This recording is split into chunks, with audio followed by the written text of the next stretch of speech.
Hello. It's quite cold in the workshop today because we've had a cold spell for several days. This is a 3 kilowatt electric heater, but it's controlled on this thermostat here, and the problem is that the 3 kilowatt power passing through this device heats it up, so it thinks that the temperature is 16 degrees C when in fact it's 12.2. So the heater is always switched off prematurely. I've been experimenting with single point threading. I am by no means an expert on single point threading. In fact, I'm a world expert on not single point threading. I've been not single point threading for 73 years. It's only in the last 2 years that I've done single point threading, first on my Chinese mini lathe and more recently on the Harrison M300. On the mini lathe it was absolutely hopeless because you could only take a cut of about 1 thou or 2 thous at most before it started going wrong. The Harrison is enormously much better. I can take a cut as deep as I like and it's fine. I'm mainly just cutting threads over and over again to get a kind of muscle memory of the things that you have to do as you make each pass, because it's all too easy to forget one of the steps and get yourself all in a mess. So that's why I've been doing it. You've got to do these steps in order, reliably, over and over again. And if you miss one out or forget one of your settings, everything goes pear-shaped. This is something I scored off eBay. It's a genuine Mitutoyo thread micrometer.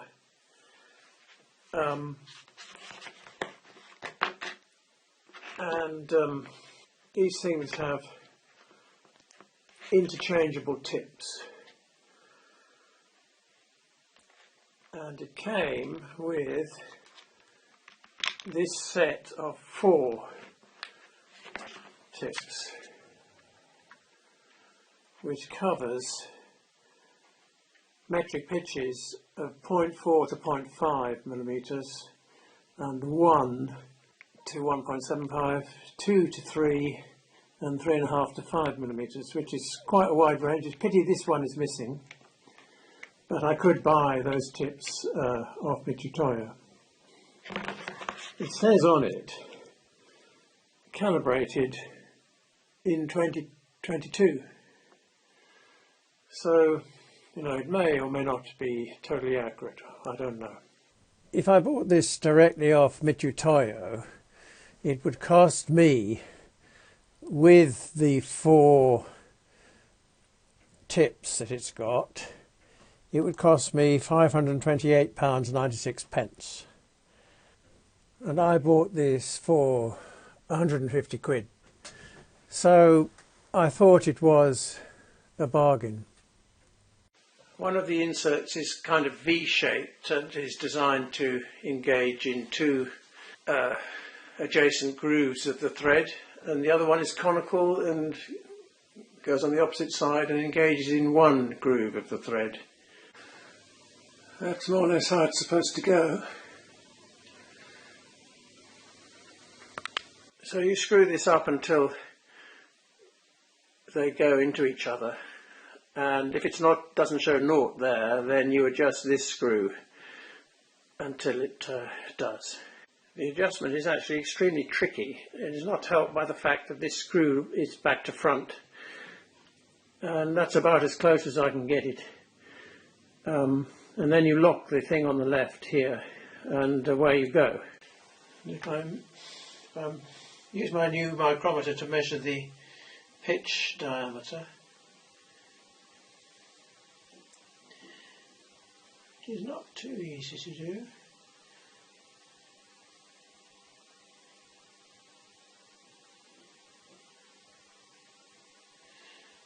One of the problems with this is you can't just, as you can with an ordinary micrometer, just tighten it up on the thing, because you've got to find the maximum point.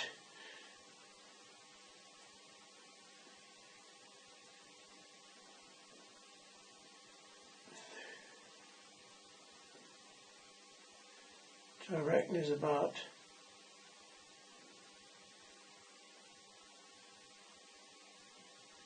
there. So that's how the instrument is used, and I thought, this is going to be easier and no more expensive than using thread wires, which seem to require you to have about 3 hands. So I'm glad I think it's a useful addition to the workshop. You can actually get 2 types of carbide threading inserts. I'm talking about external threading inserts. The so-called partial profile insert, which has a sharp 60-degree spike, which will cut to a point at the root, which is not actually correct, and which does not cut the tops of the workpiece at all. So this is just like an HSS 60-degree threading tool. And then there's the more sophisticated thing, full profile threading insert, which has the disadvantage that you need a different one for each pitch, but it has exactly the correct shape for cutting the root of this correctly, and also for cutting the tops of the threads on the workpiece correctly. So I thought that that was the better one to go for. And in fact, I bought a whole selection for different thread pitches, and also inserts designed for steel, and separately inserts designed for aluminium. So I decided to cut a metric fine thread, and the geometry is as shown here. I'm cutting an external thread, i.e. a bolt and not a nut, so that's the lightly shaded bit, male thread. Forget the female thread bit. The major diameter, D4, in a metric thread is always exactly what it says on the tin. So I'm cutting an M10 thread, so the major diameter is 10 millimeters. And then the bottom of the male thread is D1 minor thread diameter. So I'm thinking that if I start with my threading insert just touching the major diameter of the workpiece, and I then drive it in by this distance D4 minus D1, it will get exactly to the right place, namely here. The thread I'm actually cutting is an M10 1.25, so the two figures I want are 10 millimeters and 8.466, and if I subtract those I get 1.534.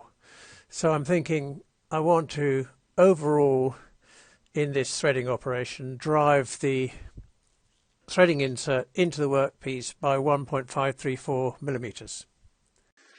So I initially had the top side in this normal position, which is actually on 0 degrees on this scale here. And I knew that I had to put it at 29 degrees, so I just moved it around to 29 degrees like that, and cut threads on that basis. But of course that's completely wrong, because that puts it at 29 degrees to the spindle axis, whereas what we actually wanted is at 29 degrees at right angles to the spindle. If we put it on 90 degrees there, so if we start out in this 90 degree position, we actually have to put it on 61 degrees, which is 90 minus 29. So somewhere about like that. And then we can put the tool right angles to the chuck like that. Right, so I've just touched off on there and I've zeroed the cross slide and the top slide. So to create a perfect thread we want to advance the tool in that direction by 1.534 millimeters whilst cutting the thread obviously. But by turning this is acting on the hypotenuse of a right angled triangle.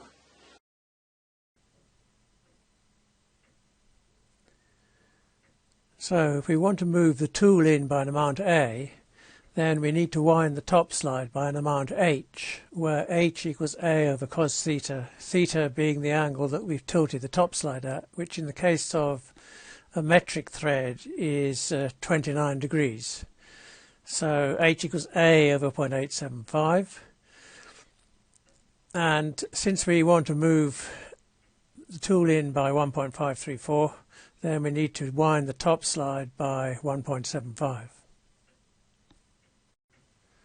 However, all these figures are in diameters, and as my top slide scale is direct reading, I need to divide that by 2. So 1.75 over 2 is 0.875. So that's the amount, 0.875. It's an irrelevant coincidence that this 0.875 happens to be the same as cos 29. Right, well I've turned that to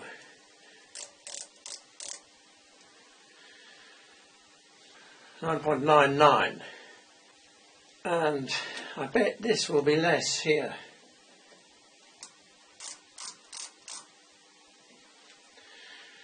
.94. So that's one of the things that upsets me about this lathe. You can't, even in this short distance of 1.5 inches, you can't turn it accurately to the same diameter. Right, well I've done that very carefully to 0.88. And the thread looks like that. I think it's got still a hint of glue on it, suggesting that it hasn't fully cut the top. And the diameter here is 9.985, yes. So very slightly under, so it has cut it a bit on the OD. And if we try this,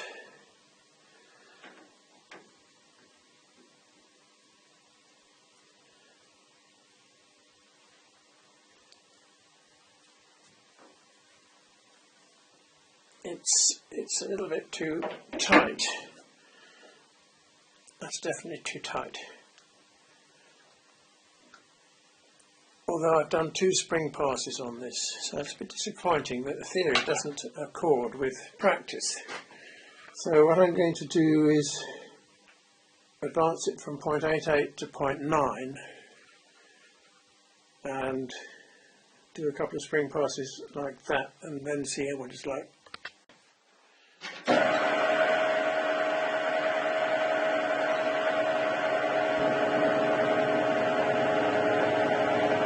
Why is that so enormous? Why is it cutting so enormously? And I only put it a tiny bit.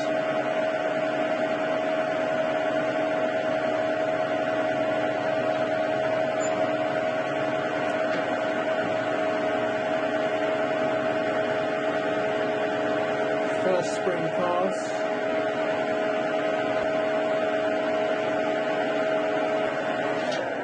Right, we'll see what that's like.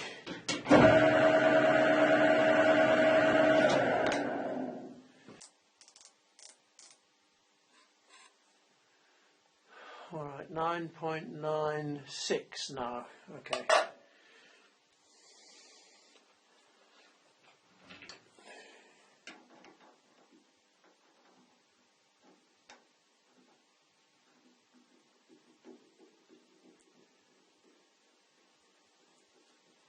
That is good.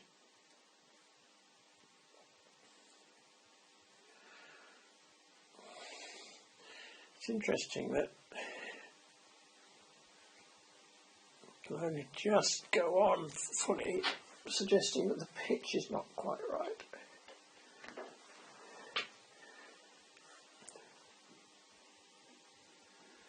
Well, you know, there's no slot whatever. This is a tight fit here.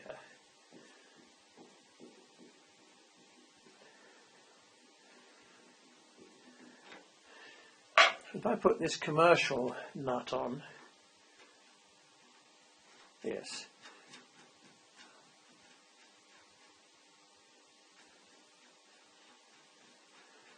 and that will go right to the end with no additional resistance,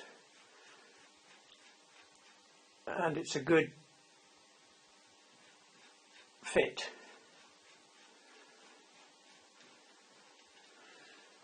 But with this one, when it gets up to here, it starts getting tight, which suggests to me, I've cut this with a tap, so it must be right. It suggests to me that the pitch is not quite right, because it gets progressively tighter as one goes. Well, this is when you get here, it's progressively tighter.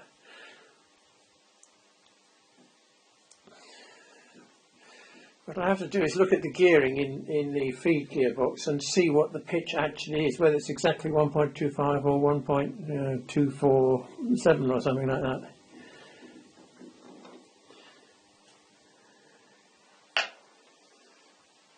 This nut is a better fit on the thread I just cut than it is on the commercial bolt, which is actually a bit looser. Well, I did another cut at 0.91. And that is, it's still quite good, but it's just a little bit loose. It will go on further before it starts binding, but it's still going to start binding there. So I think 0.9 is the right setting to use if you're not going to test it by just repeatedly putting the nut on. So I actually forgot to measure the pitch diameter, which is a pity. This is on the 0.91 cut.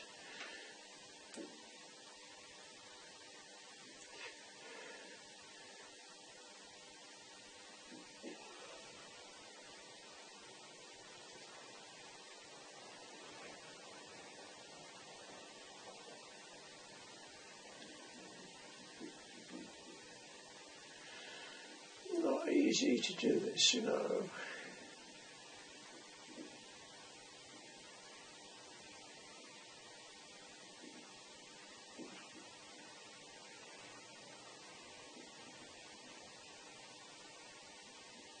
So it's about that, which is 9.17. It's supposed to be 9.188, so it's slightly under.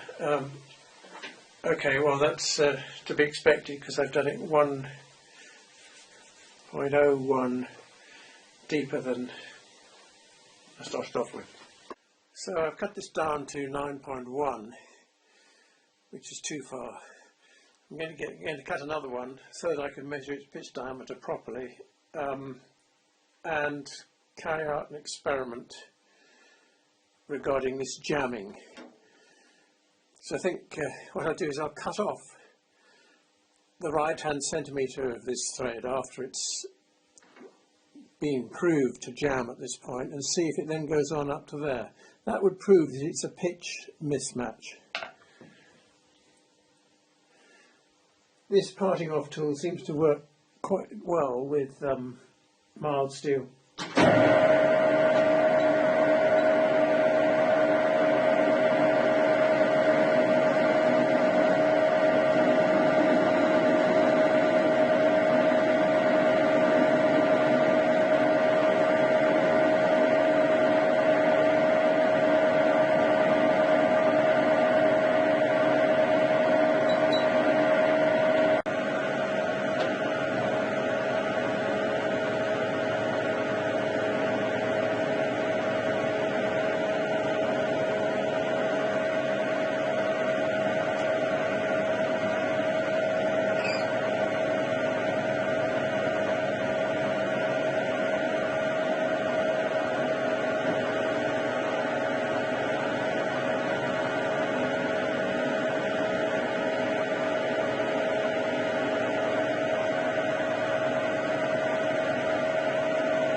pass coming up.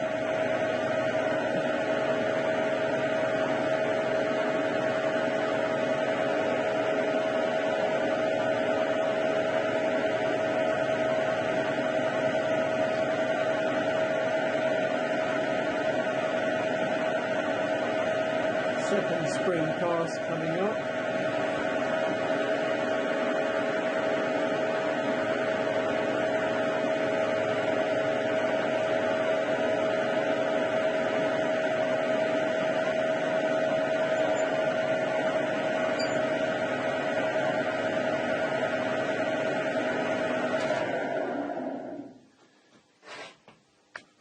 So instead of doing that to 0.88, I've done it to 0.9 in one go. We'll see how that measures and how it works.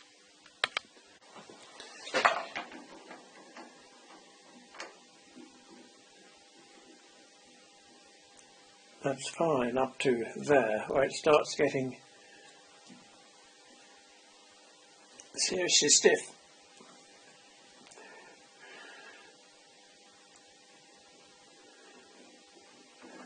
Even though that was 0.9,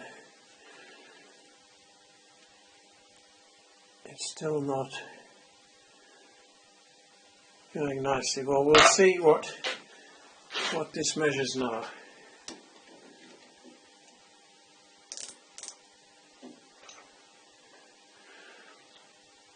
It is 9.965. And this will be less.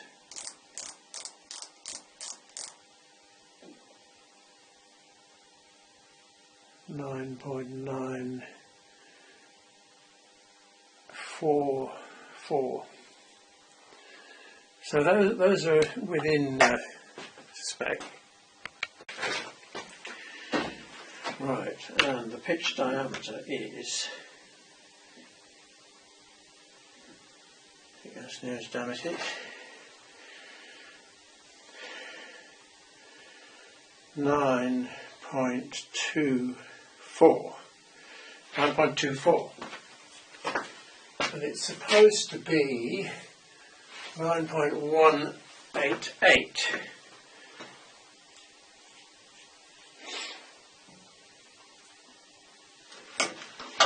Well, we'll do it some more then. Right, well that was basically just a little bit over 0.9. And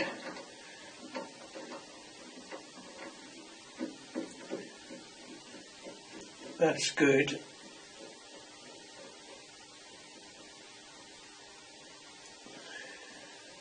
Nice tight fit. And it starts to lock up about there. Now what I'm going to do is take this much off the thread and then see if this thing will go on further.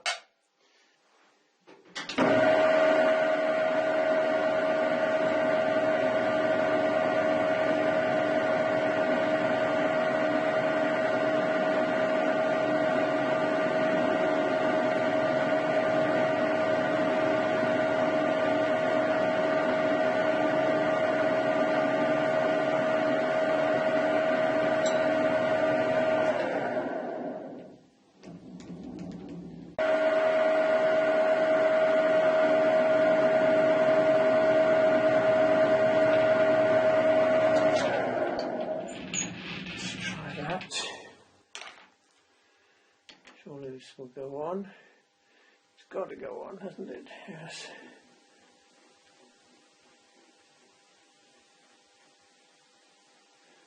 Yes, well that will now go right on. Which does suggest that it's a pitch mismatch problem. Of course the mismatched pitch could be that I've just chosen a pitch which doesn't come out exactly accurately on the feed gearbox, or it could be due to wear in the lead screw, couldn't it? So I've wound the carriage quite a long way up to the right, and I've engaged the lead screw and I've disconnected the spindle from the motor. So I've marked the spindle, I've marked the chuck, and I've got this parting off tool upside down in here, that deliberately. So if I measure that, it comes to 427.5. 47.5. Right, so if I now wind the spindle and count 1, 2,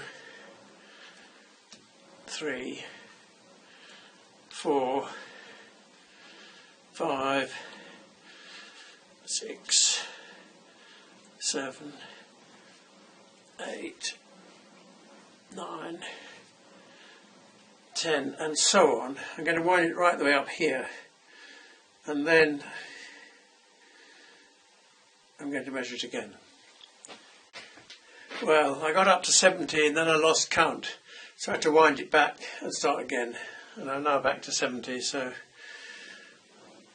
71, 72, well, that's 100.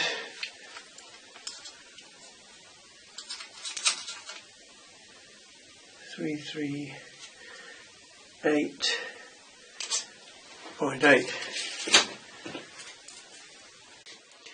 Right, that's about as far as I can go. That's beyond the point where I was actually cutting on the thread before, and this is 139.1. Right, we'll go and plot those and see if it makes any sense. Well, those measurements came out on a remarkably straight line. Every single point is slap bang on a straight line, which is most unusual for my measurements. And the slope of the line, as determined by Excel's linear regression, is 1.2474 millimeters, which is not 1.25. So we have proved that at a pitch of 1.25 millimeters, the gearbox cannot quite produce the correct figure. This is perfectly normal. Not every pitch on a lathe comes out absolutely precisely correctly. I just had the bad luck to choose 1.25 millimeters, which is one of the pitches that doesn't come out exactly right. I expect if I'd chosen 1.2 millimeters or 1 millimeter pitch, it would have been bang on, and I wouldn't have had this problem in the first place. And the other thing we've proved by looking at the right-hand end of this blue line is that the lead screw near the chuck is not in fact worn, because all the points slap bang on the straight line. So that's good to know. So, well, what have I learnt? Firstly, I've got my muscle memory much improved, so that I can actually do this single point threading reasonably reliably. The thing that causes me most trouble, in fact, is the cross slide. I'm just winding the cross slide in by one full revolution onto the naught on the scale, cutting the thread and then winding it back by one full revolution to give you clearance to move the tool away. And sometimes I lose track of that, particularly because there's quite a lot of backlash in the cross slide. I suppose I could put an indicator on that to avoid losing track. So I think the technique of basically driving the single point tool into the workpiece by an amount calculated by from the metric spec divided by cos 29 to take account of the angled top slide. I think that technique in theory should work, but it seems that you need to drive it 20 microns further than the theory says in order to get a thread that is not too tight. And then the problem I had of winding that this very long nut on and it jamming was not caused by any defect in the threading at all. It's entirely due to the fact that the pitch I'd happened to choose could not be produced exactly on this lathe, and therefore there was a cumulative pitch error, and if you have a fat enough nut, that eventually jams the nut. So we live and learn, but at least by doing those measurements and plotting them, I know that that is the case, and that the lead screw is not unduly worn. And finally, I also learned that taking accurate measurements with that Mitutoyo thread micrometer is harder than I thought, and I need more practice at it. And I think I need to do some experiments to see how repeatable those measurements are, because my impression is that they're not very repeatable at the moment. So maybe thread wires are in fact more accurate than this micrometer. It remains to be seen. Anyway, thanks very much for watching.